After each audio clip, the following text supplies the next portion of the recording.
So guys, in today's video I want to talk a little bit about feminism. This is a video I wanted to do for a very long time, to be honest with you, but it is such a sensitive subject, right? It's like walking on a minefield in 2019 when you want to talk about feminism, and I never really found the correct point in time to talk about it, but I feel that now, with Brie Larson coming out and being in the public light and behaving the way she does as a public person, I feel that's the perfect platform for me to kind of bring forward my thoughts on feminism. Now, before we get into it, I just want to make two things really clear. First of all, I'm not one of those people who just hate for the sake of hating. I know it's a huge wave of people out there. They hate on Star Wars and they feed whole channels just by hating on Rian Johnson and Kathleen Kennedy and telling everyone how horrible Captain Marvel is because Brie Larson is the worst person in the world. And that's kind of how they actually generate a lot of revenue.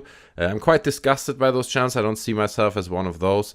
But nonetheless, feminism is an idea that I feel needs to be allowed to be criticized and questioned. I do not want to hate against women in general in any shape or form. There's often this misconception that if someone expresses critical thought on feminism, that person automatically must hate women and be in support of suppressing women. The exact opposite is the case with me. I'm 100% in support of the original idea of feminism, of making women equal in society to men with equal opportunities, equal pay, and kind of working out this process of getting there that they are actually treated equal. 100% in support of that. I grew up with loads of strong women. I mean, not only my mother, but also in pop culture you have, characters like Ellen Ripley in Alien or Sarah Connor. Those kind of characters are literally what I grew up with. And we never questioned whether they're like, oh God, why do they have a lead female character in Terminator?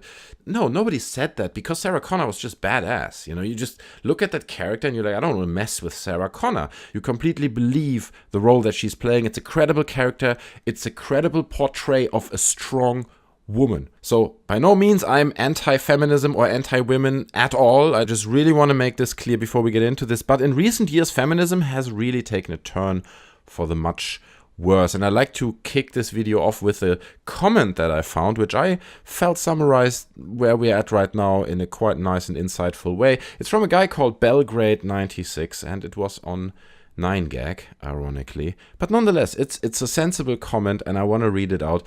So Belgrade96, if you're watching this, thanks a lot for summarizing that so nicely. So he describes the different waves of feminism that happen. And this is by no means scientific, it's just this guy's opinion, but it resonated with me. So, first wave, 1910s and 1920s. Women fought for legal equality of men and women, voting rights, etc. The only real feminism and the time when women became legally equal as they should be. Second wave, 1960s and the sexual revolution. Promiscuity was on the rise, women started wearing pants, etc. It was mostly benign feminism that went together with the hippie movement and died down by the 1980s, followed by the third wave, which started in the 1990s. Now here you have kind of a girly feminism where women were taught to express their girliness, femininity, sexuality, etc.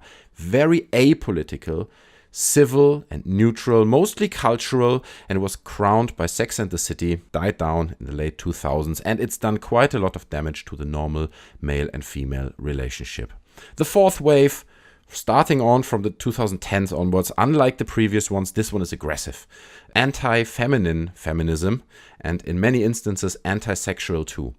Very political. It tries to drive a definite wedge between the sexes. Most extreme form of feminism up until now, and the loudest one too, probably thanks to the internet. So this is a brilliant comment, and I like to pick it apart a little bit because there are a few things to mention. First of all, the Sex and the City comment, man, that just spoke out of my heart, straight out, because everyone knows it. I mean, I know it. When that show was on and when it had its high time with the movie and all that running in cinemas, you go to these, company events and you speak to these random girls at company events and they're like, oh, we love Sex and the City. It's a great show. And I always kept saying, look, this is a quite harmful show. This is not just some kind of fun entertainment. It creates an image of women and how they should behave in society when going out, when being on the street, when talking to men. It creates an image that's just false and harmful and actually doesn't have, but we love the show. They didn't really get it. But when I watched that show, it is so blatantly obvious that it communicates a terrible image of women and how they should behave, and really an image that can't be fulfilled.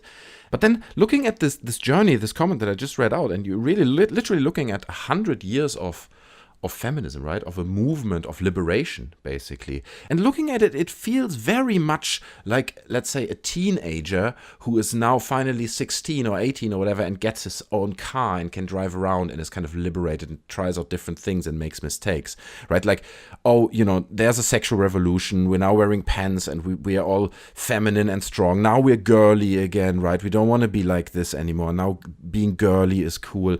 Oh, we are actually suppressed. It's all about suppression. Now it's about being political. Suddenly, again, it's about being apolitical. It's not political anymore. So it's really like an exploration of identity of women, so to say, when you look at it as at this 100 years pictures. And I find that really, really interesting because that's kind of the natural thing to happen, right? You explore who you are when you are liberated. However, a side effect of that, and that is the same in a teenager, in most teenagers at least, is when you explore your identity and you see who you are as a person, as a woman, trying different things, it is also an expression of insecurity because obviously you are exploring who you are. You're not very secure in who you are. But instead of owning that insecurity and saying, look, we are a fairly young group of people in regards to identity and who we are, we have to explore this first. No. You have to act tough, right? You have to act strong. You have to hide this insecurity that you kind of have naturally behind a large wall of false confidence. And the ironic thing about this is actually that people like Brie Larson believe that they create some kind of confident female role model for young girls to look up to, when in my personal opinion, quite the opposite is the case. You're actually creating a role model that is nearly impossible to achieve, right? Because you look up to this woman and she's witty and funny and snarky to men and she's confident and she's got a career and she's rich and her boyfriend is super sexy, probably, I don't know. But anyway, you get the idea. You create this image of this person that young girls then grow up to kind of live up to, if that makes sense. And you try to be like them, but that's such a small percentage of girls who on one hand want to be like that, where it actually matches with their character, and on the other hand have the ability to be so snarky and cool and good looking and fancy all the time.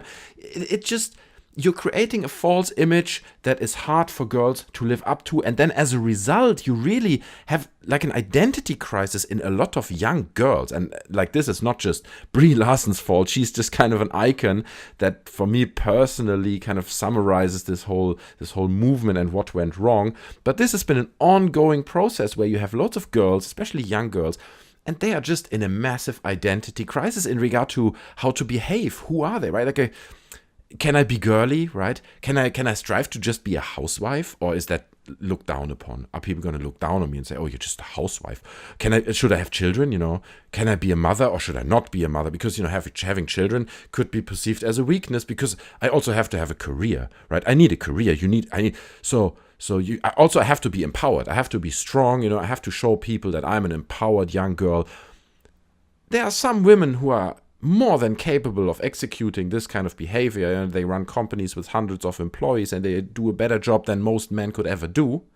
But the truth is, this is a small group of people, a small group of girls who are able to execute these kind of ambitions and to live up to them. And the rest of the girls are basically encouraged to act as if they could be so tough, or if they could be such confident young women, when in fact often they are not. And I get this a lot. I go to parties or I speak with girls at events or whatever, and you get it more often than not that you have women that are first very confident. They come in and they kind of try to mark their territory, kind of like Brie Larson does, right? And they just act tough. When you speak to them a little bit, you get to know them, you notice that they are just putting on a facade. They are as fragile, for lack of a better word, than other girls are, and they are feminine, they like to be groomed by a man. When someone holds the door open, they appreciate it.